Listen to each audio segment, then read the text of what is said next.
Welcome, everybody. Happy Monday. And it is, I hope for your sake, you are warm, safe, dry. I know it has been just a horrific weekend for a lot of the country. So our thoughts go out to anybody and everyone that has been affected by the weather. So again, thoughts out to you all and your families if indeed you are being affected. Hard to believe, Wes.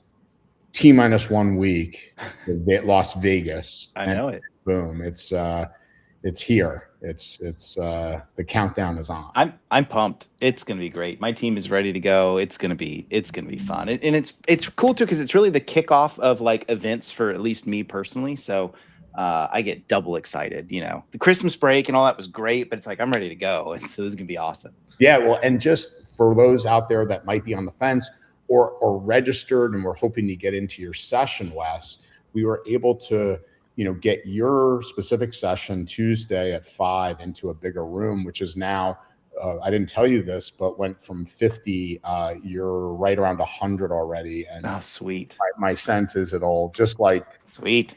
Kelvin's session and the others, just absolutely packed. So 2 feet of snow. Wow, man. I hope you guys are okay. Oh, So let's get on into it for a little banter today before we introduce VJ, Wes, and VJ before we formally introduce you. I'd love to just share something for those out there that have clients and or know folks that are running FortiGates, Fortinet. The most recent asset or the most recent patch for their FortiGate SSO continues, even though it was patched. It is still exploitable. This came out just the other day. BJ, turning to you first, as somebody that, has been in incident response literally their entire career, does threat hunting on the regular. Let's just start off with what is it about these firewalls and VPNs that just have all threat actors giddy, continuing to just hammer on this code? Is it just that it's old code, it's easy to exploit? Give us your take on it.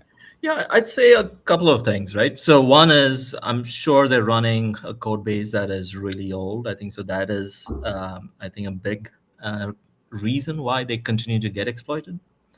Probably over 20 years, right? And so for them to kind of change their entire stack is a bit of a challenge, right? I think the other thing is that even though just in terms of volume, we see identity-based attacks kind of be the crux of the situation, Sure. just based on counts.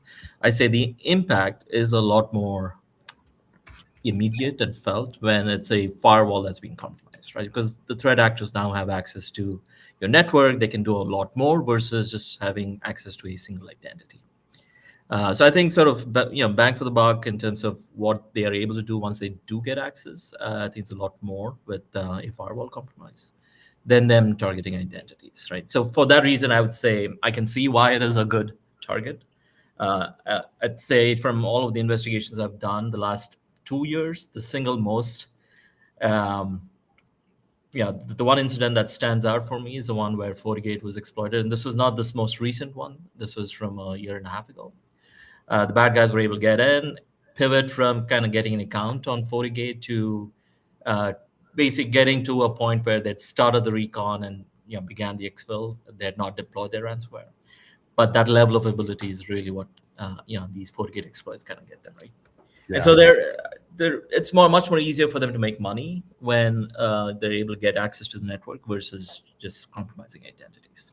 Yeah, fair. Do you think, every year we get to have Phil Langlois from the Verizon data breach report on, and where do you think, will we see vulnerabilities and identity neck and neck this year? Or do you think we'll still see identity? I'd say just in terms of pure volume, I think identity is still the weak spot, right? Just if you're just counting numbers, right? So if I look back at sort of the investigations we did that targeted identities, for the most part, the threat actor would get access and they'd leverage that foothold to send more phishing emails. And that was the scale of it, right? Yeah. Response from that standpoint was just, oh, let's just reset the password and revoke the session. And that was the end of it. Whereas having to respond when someone does get a foothold into the network is a lot more challenging, right? So I think pure numbers wise, it's still going to be identity attacks. But I think in terms of, what is the impact? I think if they do get a foothold onto machines or onto the network, it's felt more immediately. Yeah. Wes, over to you. I brought you on here, A, because you're awesome, but B, this is kind of threat hunting. This is the days of purge. And Dusting off the old boots. yeah, we didn't, in the, 2016 when we met, this isn't what we saw a lot of. What are your thoughts on this? And, is this going to be, we talk about this a lot, but is it going to be, hey, look, you're already seeing firewall vendors sunset this technology, going to ZTNA or some type of, better technology. What are your predictions here on this? Well, I was thinking when you asked the question of VJ, what are we going to see with identity and vulnerability? And it's sort of like, it's almost like identity is always going to be a pervasive issue because of the human element that's always involved. But vulnerabilities, it's almost like looking at weather patterns, right? Like there are just sometimes we're going to see these overwhelming waves, a lot of like what we're going to talk about today, that are for vendors should have been something they could have dealt with, but for the rest of us is inevitable, right? And so you see these hurricanes coming on the horizon, so to speak. And I do think that affects, this uptick in vulnerabilities and our pervasive, continuous, pesky challenges to continue to deal with it. So VJ, I kind of like what you said, and I think you're right on the money. Yeah. Thanks. Wes, I like your purple theme. Is that from your time at Purge? That's a carryover, sure. Yeah, I've always loved purple. It's a sign of it's a color of royalty, and I don't know. Purple's a great color. I'm one of those weird guys. Like in kindergarten, I was afraid to tell everyone I like purple. I'm like, I like green. It definitely suits you. Thanks.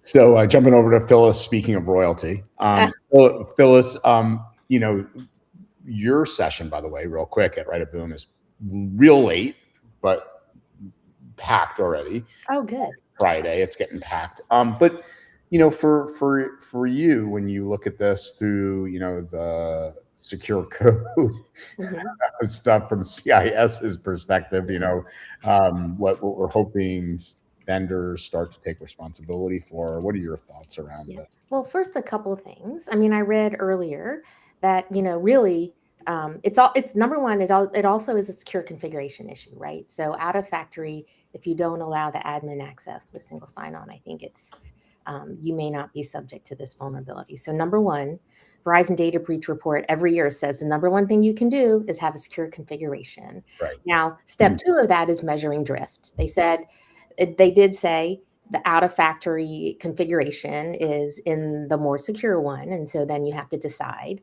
when you do turn that off, what are the impacts? But also it is that secure by design. Thanks for that, Andrew. We did create that paper, Secure by Design. Organizations that create code can measure themselves against it.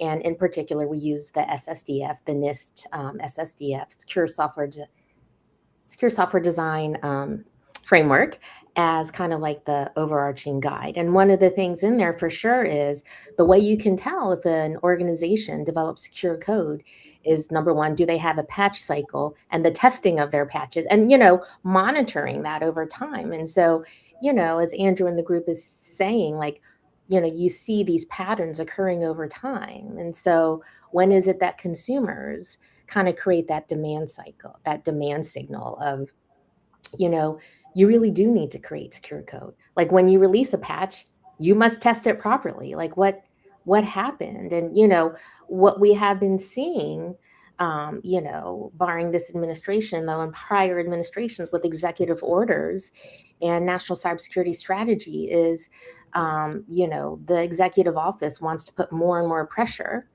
on software vendors to create secure software. That's where SBOM requirement is coming from. That's where the Secure by Design pledge came from through CISA. The CRA, Cyber Resilience Act over in the EU, is also asking for the same thing. So it really is this demand signal that, which I'm happy for. Like, why is it that end organizations have to make sure that their software is secure? I remember, Phyllis, all those years ago when I think it was Director Easterly put out this notice of like, we want to push upwards liability to the larger vendors. And, I threw this question in chat, but just off the cuff question for you, Phyllis, I'm curious, do you think, at what point do we start to see at the national level, and I don't mean just the US, but all over, some degree of failure of secure coding and secure configuration by design negligence? At what point do we start to use that word?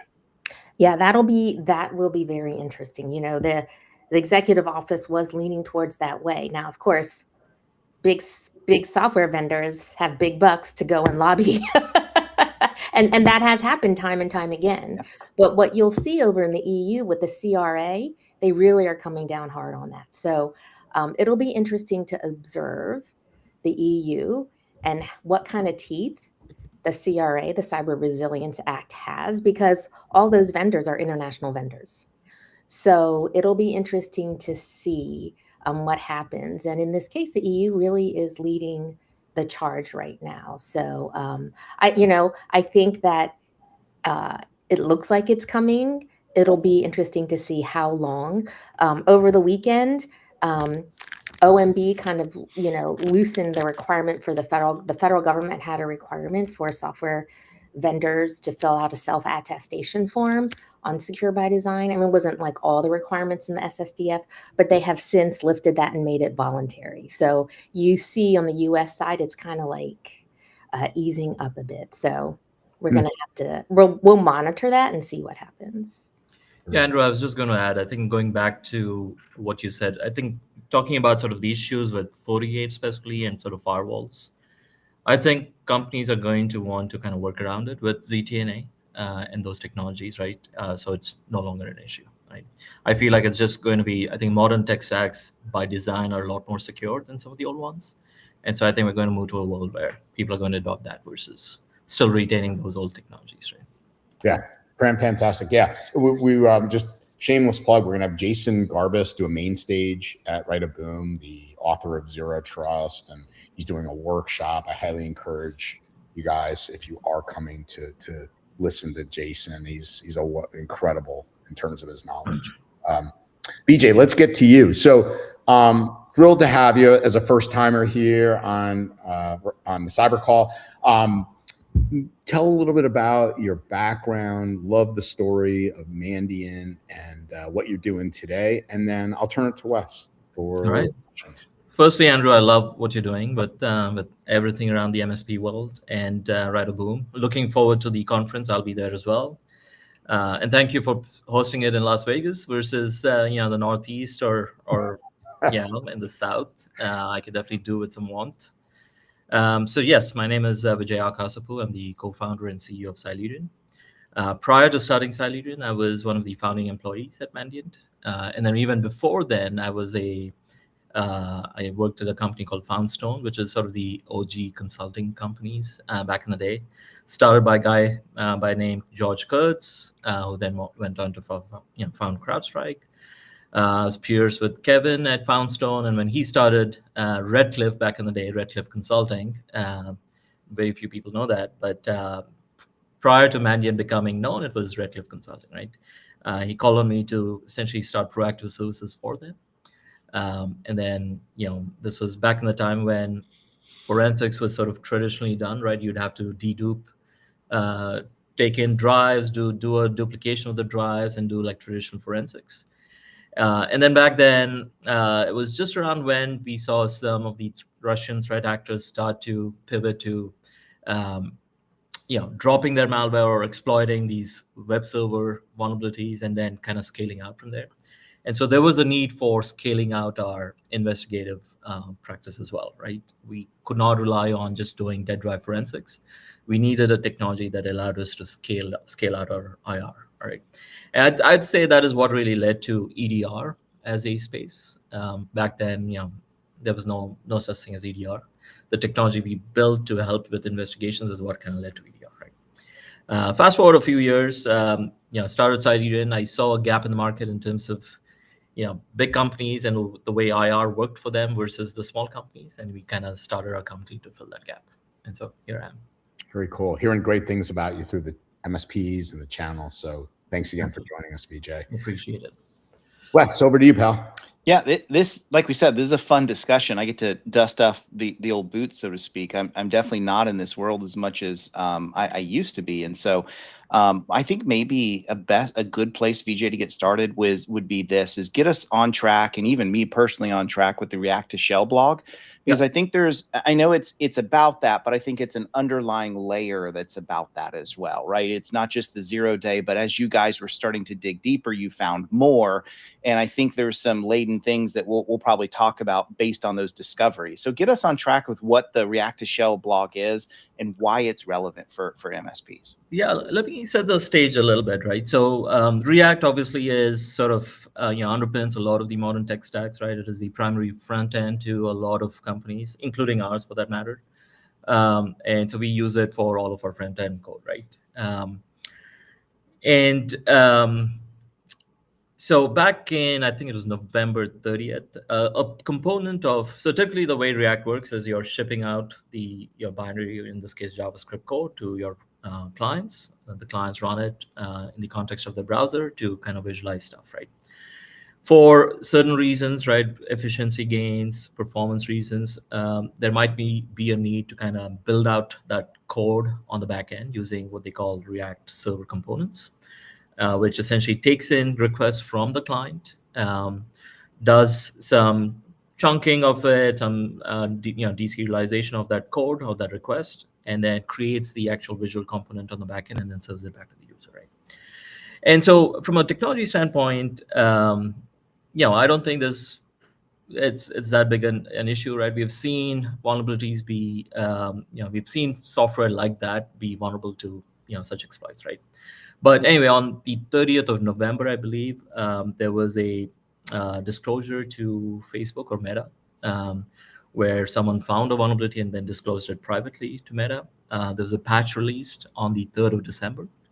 And then within 24 hours of that patch, we started seeing scans, right? On the 4th, which was the day after the patch was released, AWS released a blog where they talked about certain sort of Chinese-based threat actors, some IOCs and indicators of compromise related to some Chinese threat actors, right?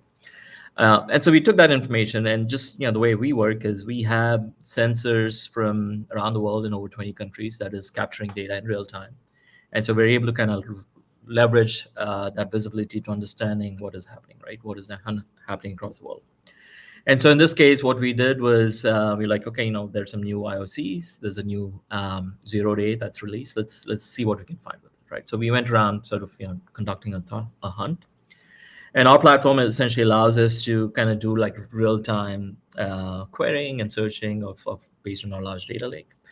And what we found was interesting, and I wouldn't say it was surprising. I think that is to be expected, right? The main thing was, we started off with a hunt that allowed us to kind of take in the IOCs. In this case, there were 4 or 5 different IP addresses. And what we found was that, and this sort of harks back to how we used to do pen testing, right? What we found was that the threat actors, in this case, these Chinese threat actors, kind of leverage anonymization networks, right? They were behind Cloudflare in some cases, behind some other VPNs in other cases.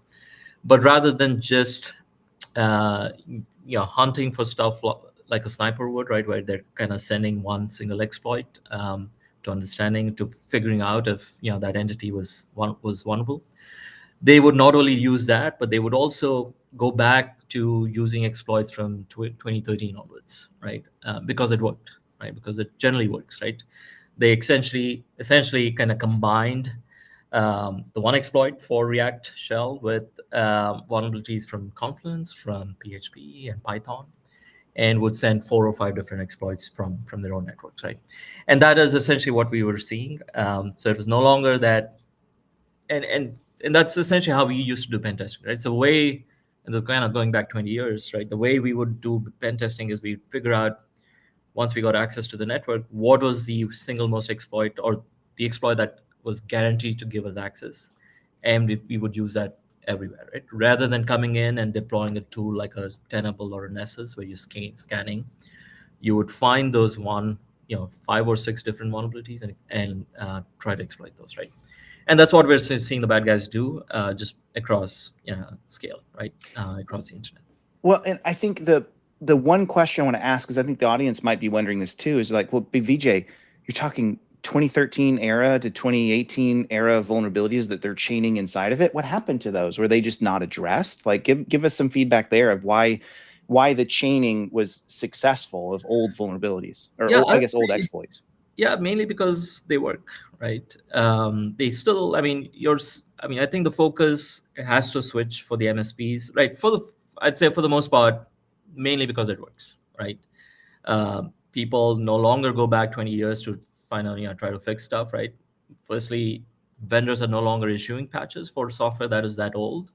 And so they don't even have the ability to patch it, right? If they need to. And then secondly, those things still work. And as long as it continues to work from the threat actor standpoint, they're going to continue to leverage that, right? So I would say I think it is sort of serves in the interest of the MSP to sunset technologies that it's kind of harking back to our FortiGate firewall, right? To just sunsetting technologies that cannot be patched, right? BJ, go, Phil. And I was just about to ask,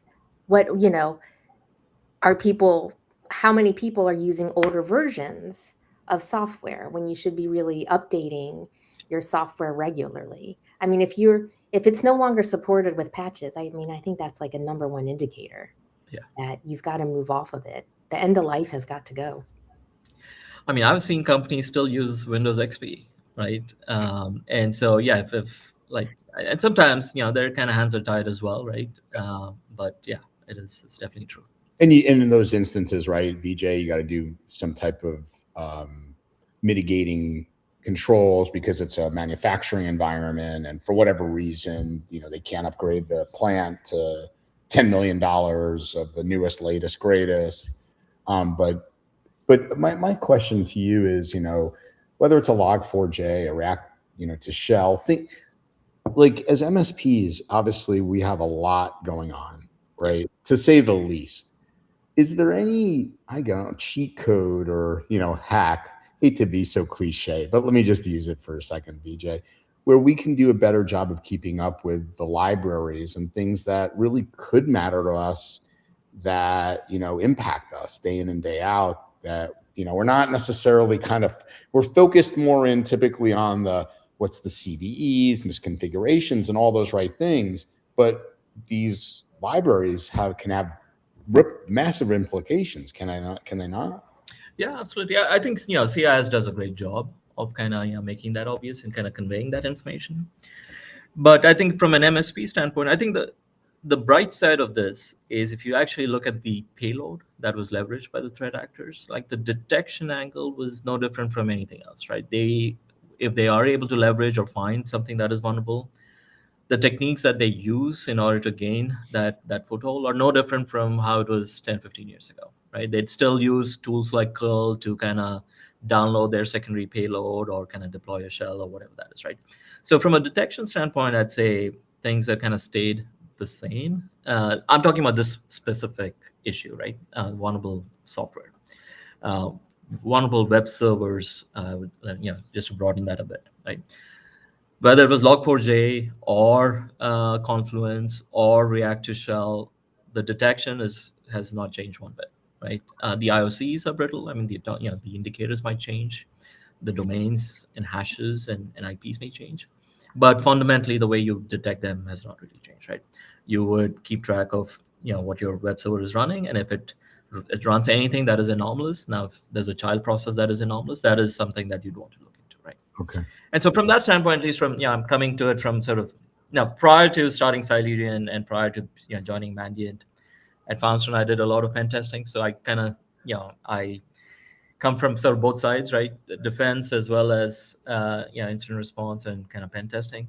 So for me, the underlying techniques have not really changed over several years. The tech stacks have changed, but once they do get a foothold and how they operate, things have remained static, right?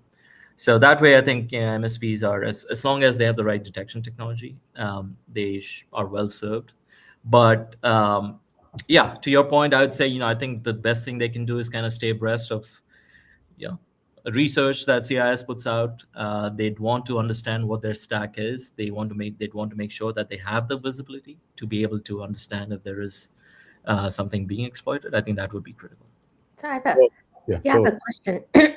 This is this is really a use case for SBOM. So I'm curious, how effective are SBOMs? Like, meaning how many organizations actually have SBOMs? How many organizations have software that can read SBOMs? And then how many organizations like have this also the inputs that's supposed to red light, like, oh, you do have this library, like a log4j or something like that. So that's just a question for the group. There's no right or wrong answer. I'm just curious how I would say, yeah, just based on sort of my experience, I'd say unlikely anybody's using any of that, right? I think we're still kind of struggling with just asset inventory, like basic asset inventory. Mhm. And to take that and kind of say, let's try to get that SBOM working is a stretch for a lot of companies, right? Surprisingly. And so I think that's always going to exist. You're going to come across situations and enterprises that are going to be vulnerable to, software from 2013 or exploits from 2013. But I think that's just how things are, right? It makes me, this is a fun conversation. It makes me realize how some things change and yet some things don't change, right? And this idea of like, as we step up that TTP pyramid of pain and we start to get into those tactics, we start to recognize, wait, some things, like you mentioned, if I see some strange curl, curl's not evil by itself, but I should understand the context by which it's being used, or PowerShell outbound, or all of these kinds of things. Like, to some degree, it should feel like a safety net, assuming that I'm doing the right things to be able to see and have the capacity to deal with all of the noise that might come with that, right? And I just think that probably a big lesson learned for MSPs listening, even early into the call today, is that risk is not linear, right? In the sense of like, oh, I've progressed into 2026 era, so I don't have to worry about anything behind me. It doesn't work that way. And so I think that's just a big lesson learned, I think, for all of us today. Any thoughts on that? Yeah, no, absolutely. I feel like more and more people are, they're looking at the shiny object, right, which is the latest 0-day in this case. It was React to Shell, but they kind of lose sight of the fact that old stuff still works, right? So let's not just focus on sort of the shiny object right in front, right? Let's make sure you're dealing with, and to your point, right, risk is not linear. Let's make sure we're dealing with the risk at large. And so that means, okay, assessing, start from the basics, right? What do your assets look like? What are you actually running? And then start from there, right? Know what software you have, what your exposure is to the internet, who are your assets, who are you trying to protect, and just start from the basics first before you kind of look for the shiny object, right? And try to kind of resolve that. Right? Yeah, exactly. So you kind of mentioned in just looking globally at all of the internet traffic and all the things that are happening just across the board, starting to piece all this together and recognize this chaining of attacks and this usage of, yes, new things, but also very old things together. Any indication or insight into like, is there sophisticated threat actor collaboration going on behind the scenes here? Or is this just like a one-off kind of thing? Like, give us some feedback of like behind the scenes, what you think may be going on.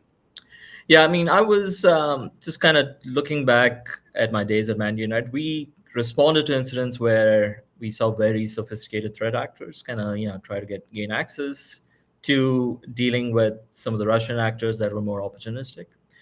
I would say, I think the likelihood of just companies in general being targeted by sophisticated attackers is very minute, right? I'd say 99.9% of the attacks we see are opportunistic, right?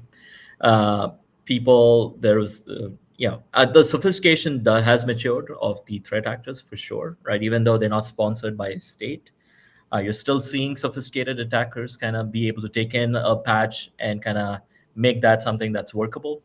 And I think that is just going to improve over time, right? Especially with LLMs and everything that's going on there, right? For anybody to take a vulnerability or a patch and then make that exploitable is going to just get better. But we're not seeing threat actors kind of collaborate across sophistication, right? We're not seeing the Chinese sort of state-backed actor work with the more sort of spray and pray kind of actors, right? That I don't think we're seeing. But the caveat is, right, I can only sort of give our perspective as given where our sensors are and where our visibilities, right? If you spoke with the Mandiant, for example, that is kind of more dealing with the Chinese state actor, they might have a different perspective because of who they see, right? If you talk to a Huntress, they might have a different perspective, right? It's really the audience and where your sensors are and who you're trying to protect is what is going to kind of determine what your perspective is. So we don't see as much state-backed actors. We do see a lot of financial actors, a lot of opportunistic actors, not so much the sophisticated, APT3 type actors that are building out exploits just for the sole purpose of compromising a single entity. That is not something we see, right? Just to address your question. So that kind of segues into my last question before I want Phyllis to ask in chat as well is, you guys had a really great blog article that I read this weekend. And I've seen a lot of stuff on LinkedIn and other places. If y'all aren't reading what Vijay and team are producing, you should. One of the things you were talking about, the blog article, is bring your own runtime attack. And you were kind of speaking through a little bit of like, again, old things just never die, right? This idea of starting with a phone call and a really nice person and, probably great language and no strange accent, right? And things begin from there, right? And, MSPs, we're notorious for, maybe overly trusting in our tools. And I've got the latest tech stack and the coolest thing, and everyone on Reddit is blessed what I'm using. And so I know I'm good, right? And yet we still kind of bypass all of that. What's the uncomfortable lesson that we should be learning from this? For me, that was an interesting one, right? So again, just to set the stage. So the way we work is, for just given my experience, right? For me, I'm a big believer in enterprise visibility, right? The fuller the visibility, the better your ability to detect stuff. So in this case, what had happened was there was an entity where one of the accounting persons got a call, got a Teams chat, right? And in this case, the threat actor basically spoofed the the first name and last name of an internal IT person. And they sent team requests to 7 or 8 different internal employees, right? The one thing we found, I think that was surprising to me, was, so we take in telemetry from Microsoft in order to detect stuff like this. What we found was the gap between when the threat actor actually initiated the Teams session and when Microsoft makes that telemetry available is wide, right? So there's like a 3-hour difference between them actually initiating the call and us getting the telemetry. So there's a gap there, right, that Microsoft has to address, that they have to make sure that people that are in the business of trying to protect companies have that telemetry in real time, because timing is of essence, right? And then there are lots of other things that they can do to prevent that from happening, right? In this case, the bad guy used a domain that is not that of a client, right? They spoofed a domain, or they had access to a different domain. They used that domain to connect to Teams and then spoofed an internal user to initiate that Teams chat, right? The end user, when they get a request, that domain should be obvious to them, right? Why would you hide the domain? So me as an end user, if I'm getting a call or a chat request from an internal IT person, I can straight away say it is, okay, it's not my company's employee, because the domain is not matched, right? So there are some things that Microsoft should improve on, and definitely should do that. But what they did was they initiated call, had the employee basically connect to Quick Assist, and essentially downloaded Dino, which is sort of a node equivalent, runtime environment or runtime tool. And nothing in what they did was malicious, right? Nothing. If you send all of the hashes to VirusTotal, nothing would stand out, right? In this particular case, they had, I'll name it, right? CrowdStrike. CrowdStrike did not detect a thing, right? Because everything is fine. It's all legit tools. What really stood out was that this was an accounting person, a bookkeeping person, that was now downloading some developer code, and that stood out, right? And so I think from my standpoint, what is key to kind of detection is having enterprise visibility across the board, right? On your endpoints, on your network, your cloud services, and be able to stitch together a story based on what we're observing, right? And so, and just to kind of take this further, it stood out because it was a development runtime that was that the accountant downloaded and ran. But I think with the advent of sort of AI agents and everybody using AI agents, including agents that run on your desktop, you're going to expect everybody to want to use AI agents. So now, if the bad guy kind of pivoted to, rather than using Dino, using an AI agent, that I don't think it would not have stood out, right, as from an analytics standpoint, because you're expecting people to download AI agents and to run that on your desktops, right? So I think it's just a matter of time before that happens, where even for a company that has that visibility, that level of visibility, for us to kind of distinguish intent, is it a user that downloaded an AI agent because they want to gain the efficiency gain from it, or is it a bad guy that had them download an AI agent and is now going to kind of leverage that? It's going to be hard to say, right? Unless we have sort of better telemetry from within the agents themselves, right? Makes sense. Yeah, and so I mean, I think that's the future is going to be interesting, especially with sort of what we're seeing with the AI agents and sort of the ability. Just over the weekend, I kind of read up about this new tool called ClaudeBot. I don't know if you guys are following that. It's basically an agent that you run on your desktop that people are now just running on their main machines that give the agent access to everything, your email, your files, and all of your services.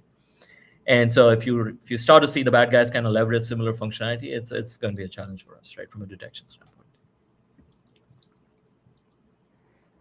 All right. Thanks. So, you've already covered that. Hey, they basically, used legitimate tools, so it wouldn't be caught by EDR. So MSPs listening are saying, okay, so it's not going to be caught by my EDR. So what should I be doing instead? If I can't rely on my EDR, then what is it that an MSP should be doing in order to detect this kind of attack? Yeah, I think it sort of kind of harks back to, so from a threat actor standpoint, it is, there's a sequence of events, right? There is a full life cycle to what they do. There's a full attack life cycle, right? And I think that kind of goes back to detection as well, right? From a detection standpoint, you want to make sure you have the ability to not just detect and respond to sort of different stages of the attack life cycle, but also prevent bad things from happening across different stages of the attack life cycle, right? So you'd want to know, you'd want to have established, I think just kind of going back to the basics, right? You'd want to have established processes. You'd want to know what your assets look like, what is the exposure. You'd want to have that full enterprise visibility, right? So understanding who's doing what. And so, yes, I mean, EDRs, if they're focused on detecting bad stuff, will miss it. But if you have that full context, I think kind of gives you a better ability to detect bad stuff from happening, right? If in this case, if the bad actors kind of pivot to, rather than using Dino, which is a development-related tool, but if they pivoted to an AI agent, is it a legitimate AI agent, right? Is it an improved AI agent? Like all of that is visibility that you want to have, and you can only gain that from making sure you have that full sort of access, right? Right. So it really is like you really just need to get your house in order. What is legitimate on your own network and Absolutely. what is not? It's always like that, as we like to say, that essential cyber hygiene is just so critical. Yeah. And, I love that you were saying something like that, because more and more, as attacks do get more sophisticated, and not necessarily super tricky or super elaborate, but sophisticated in the fact that they know how to avoid detection by tools in our tool stack. Then it's kind of, how do you defend? Oh, back to the basics. Exactly, right. What's on my network? What's allowed? What's not allowed? Exactly, right. I think this also sort of just want to touch upon sort of a prior incident that we responded to, right?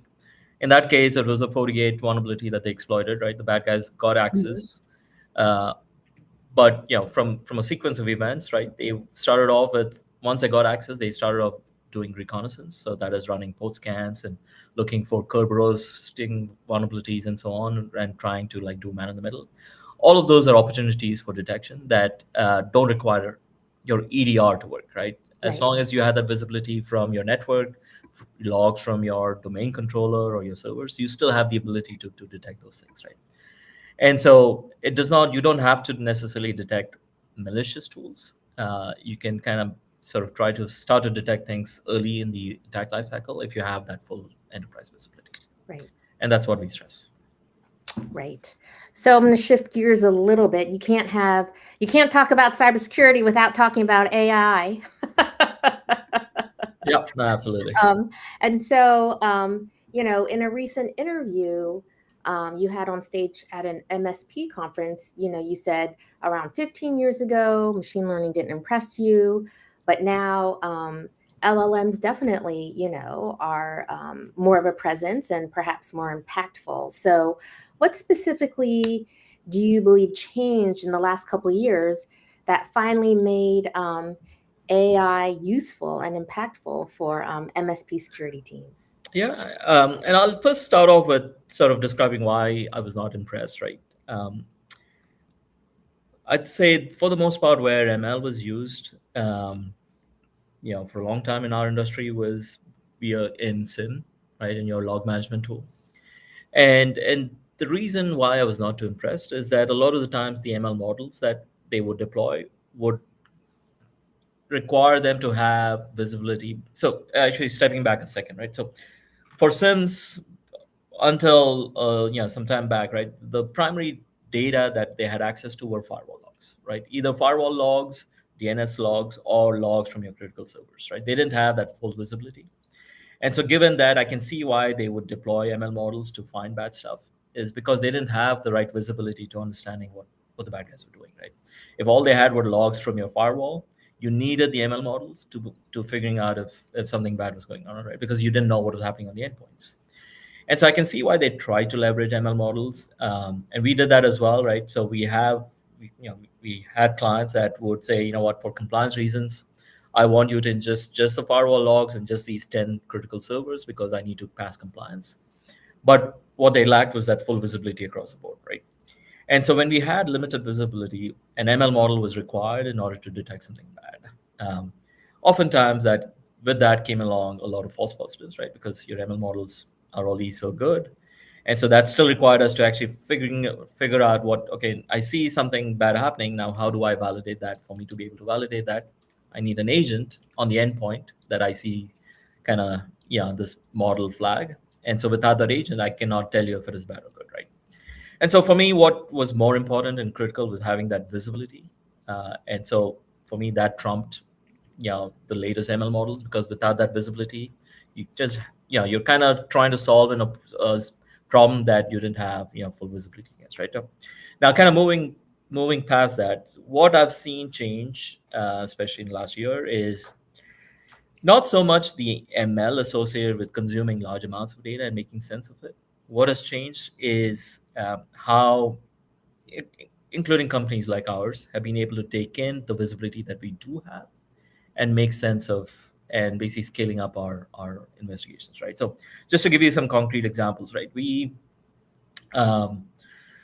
even with sort of the recent incident, the runtime environment, right? While the bad guys did install Dino, which is a known tool, they still leveraged Dino to run a compiled JavaScript code, right? That was obfuscated.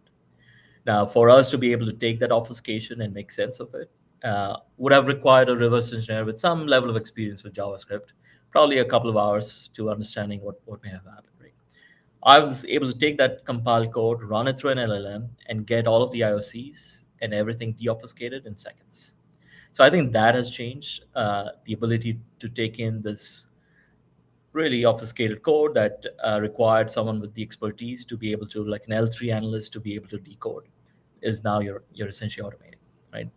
That has come a long way, and for me, that is one reason why I'd say LLMs make sense, right? Another place where I've seen it be really effective is even though we have that visibility and we understand what the bad guys are doing, for us to take that information and kind of create like a remediation workflow on the fly has kind of changed the game for us, right? You're able to pass all of those indicators and the attack to an LLM and say, come up with a workflow that lets me automatically remediate. And it's able to kind of, in a guardrail manner, still provide us that remediation workflow, right? All of those, I think, have really changed the game a bit, right? Automated summaries, improvement in tickets, remediation workflows, how it is, its ability to analyze and obfuscated code. I'd say those are the things that kind of make a difference, right? And just recently, like another thing that we did was just last week, we deployed sort of the latest model for our phishing detection. And it's done a far better job of detecting malicious or phishing emails than anything I've seen in the past, right? So I think the context window issue is still there. So we cannot like send every log to an LLM for it to make sense. But once you're able to constrain that window, provide some filtered set of events, it's able to make sense of it and provide you some value add. I'd say for that reason, I think it's definitely the way to go.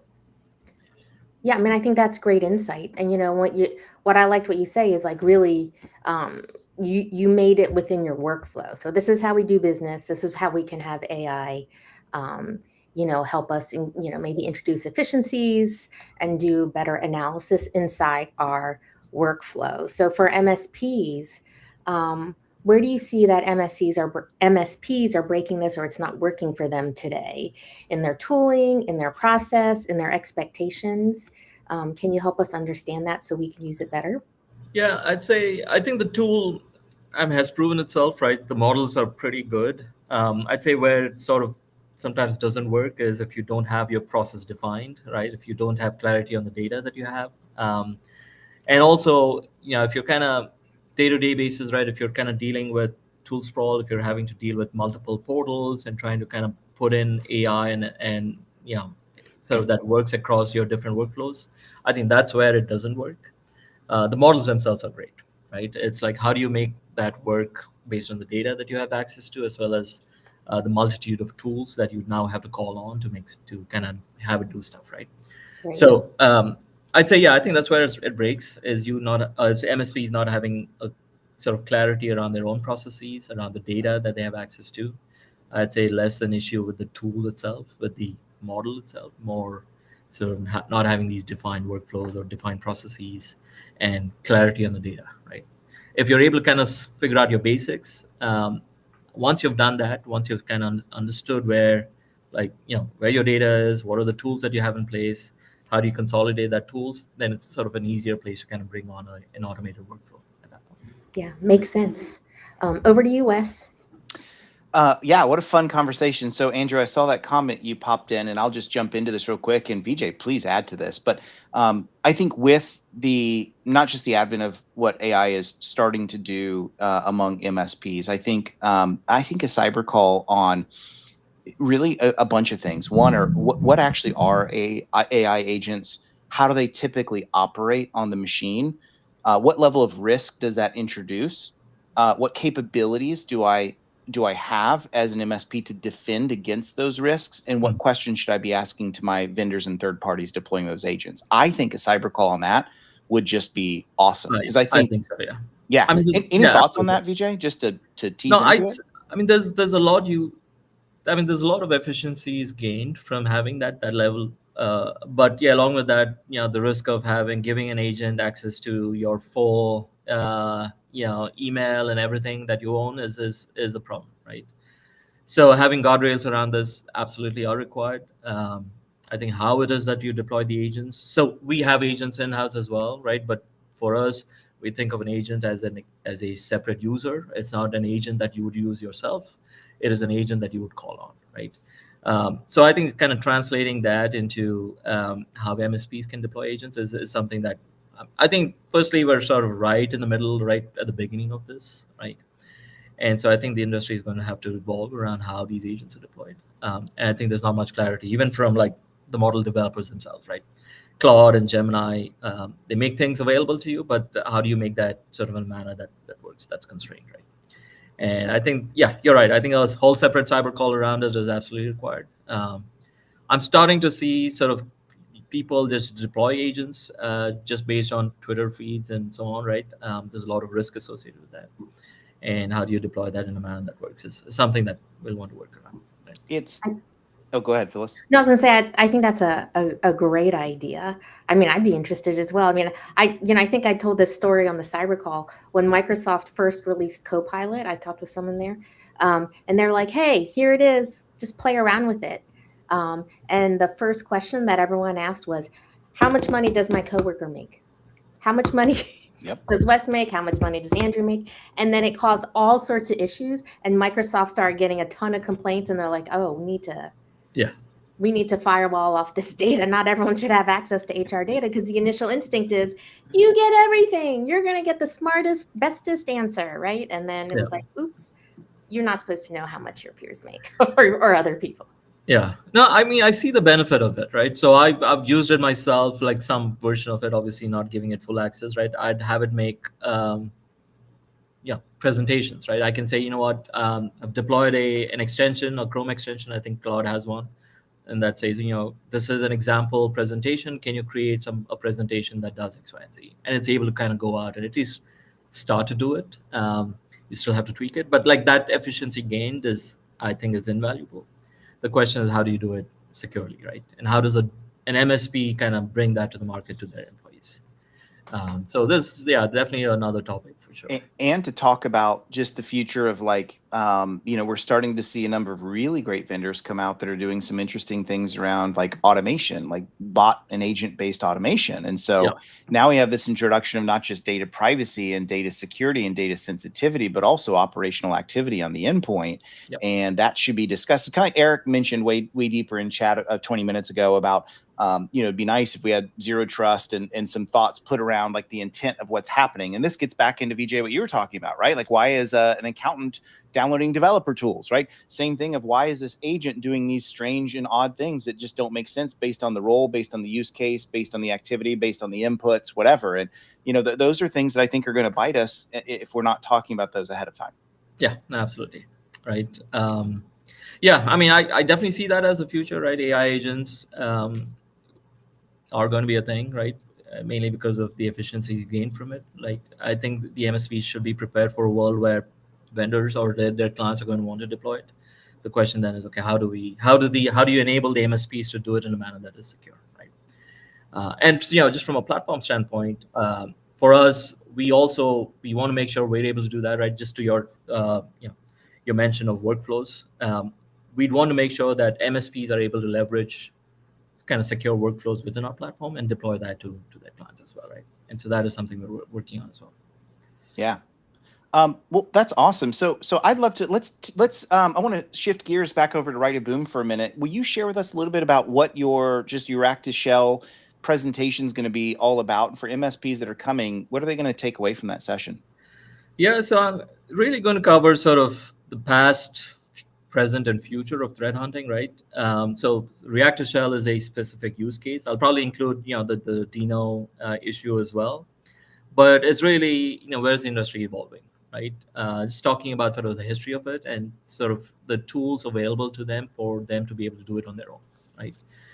So that's really the main takeaway is, I'd say, twofold. One is understanding what the threat actors are doing, talking about those specific issues, right, related to them not only going after the 0 days, but also kind of chaining and going back in time to finding the vulnerabilities that have worked for them and trying to exploit that. But also, what is the future of threat hunting, right? It is, for me, it is giving access to the MSPs themselves to be able to do threat hunting in a manner that makes sense for them, right? And just to this whole Dino runtime environment, right? As a vendor, yes, that was an obvious use case where we knew it was an accountant that was downloading a developer runtime environment. But in the future, that visibility may not be available to us as a vendor, right? That knowledge may not be available to us. The MSP, however, has that knowledge, right? So given their insight, their access to their client, how do they benefit from sort of the future of threat hunting, right? And that's really what we want to kind of provide. Yeah, that's fantastic. That's going to be a great session. I'm super looking forward to it. It's I think it's necessary. Phyllis, you're up. I'm sorry, making you jump to the mute. Sorry, my mute was still on. So, we did briefly go over the fact that you worked at Mandiant prior and was one of the founding members. So can you share what was it like to start such a huge organization now? And did you ever think that it would get to where it is and then be Absolutely swallowed by Google? Yeah, no, definitely not, right? So when I started, I was like one of a handful of employees, right? Bunch of turnover within the first year. I was like number after Kevin, I was number 2 in terms of tenure. And so it was sort of early on. There's a lot we had to do to kind of get things up and running, right? I think what really allowed us to scale up is the technology, right? Mhm. Obviously, Kevin was, still is a visionary. He was a primary kind of driver of the company, but the vision he had in terms of scaling up the IR practice is really what led Mandiant to be where it is, right? Our ability to kind of be at the forefront of the most widely known IRs is really what kind of gave us that, you know, uh, yeah, basically allowed us to do what it is that they're still continuing to do for that matter. Right. So, go ahead, Andrew. I was going to ask you, VJ, my understanding and my memory serves me incorrect. Didn't Mandiant create their own EDR? And if so, why, like they had such a lead, VJ, like to the CrowdStrikes, the SentinelOnes. Like, granted, your big customers had it, but was there? Do you sit here and go, man, Yeah, utilize this and I think this was right around when people were still opposed to adopting stuff in the cloud. And so when we built out our tech, it was still an appliance that we would ship, Right. right? It was ship an appliance. If you're, JP Morgan, you'd ship 40 different appliances, running them at like different locations or whatever that was, right?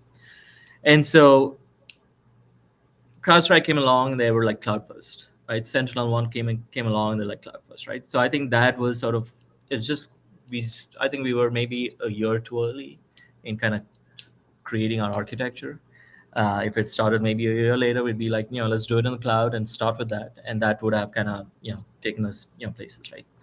And because we started with that all hardware first, let's create the hardware, there's a lot of delays in how, we were able to kind of do stuff, right? And I think we quickly realized that, yes, this approach to taking IOCs and scanning the enterprise for IOCs helps to a certain extent. But what was required was applying that intel to real-time telemetry, right? And it took us a little bit of time to kind of come up with that. And by the time we switched to, okay, now let's do this in real time, I think it was already a little late. CrowdStrike had come along. So it took us a little time to kind of pivot from on-prem assets, infrastructure-led EDR technology to a cloud-first technology. And I'd say that's where, right? I'm sure, if you speak to Kevin, he'll have some regret about it. But I would say I think that was the primary reason. And to your point, yes, we built the first EDR, and I still claim that I did that because I did do that. And VJ, you make this great point that like market timing is one of those things that you just can't really predict. And I've seen that time and time again where it really comes down to when you enter the market. There's a lot to say about that. Yeah. Exactly. Yeah. And even, Stuart McClure and, from Cylance, Yeah. they even, had such a lead, VJ. I've said it on the cyber call before, but I, back in the day, I was, they were asking me about MSP and it was literally the time I met Wes in like 2016, 2015 area.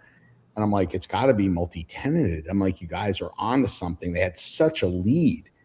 And it's just amazing what happened, right? They had such a huge, what they could have been, the market share. Do you remember, Wes? I know Corey Clark's on here. They used it early on, and man, it's really interesting seeing how it all played out. Yeah. I'm curious to know sort of what went on behind the scenes there because they had a good tech. Right? Yeah, stack, sure. And it's surprising it didn't didn't work out for them. Yeah. Well, I know we're at the top of the hour here, VJ. This was awesome. I really, really appreciate you coming on. Wes, appreciate you anytime today. It was awesome having you and sharing your perspective. Phyllis, always great to see you. Everybody out there as well. Thanks for on this cold, probably day for folks like Ann and I'm sure Mike at Relevant and others. Bob, I'm sure even with you, Miller, you're dealing with it in Louisiana. Wishing you all safety, warmth. I hope everything gets cleared quickly, and looking forward to seeing you all in a little over a week. In Yeah. Vegas. So take care. It'll be fun. Oh, and in closing, sorry. So CyberCall will be off 2 weeks back to back because of Right of Boom. So We'll let Andrew take a day off. We'll let him take a couple of days off. but just because it's Hoping around, to see all of you at Rider Boom. In a looking week. forward to it, everybody. Take Thanks, care. everyone. Thanks Take all. care.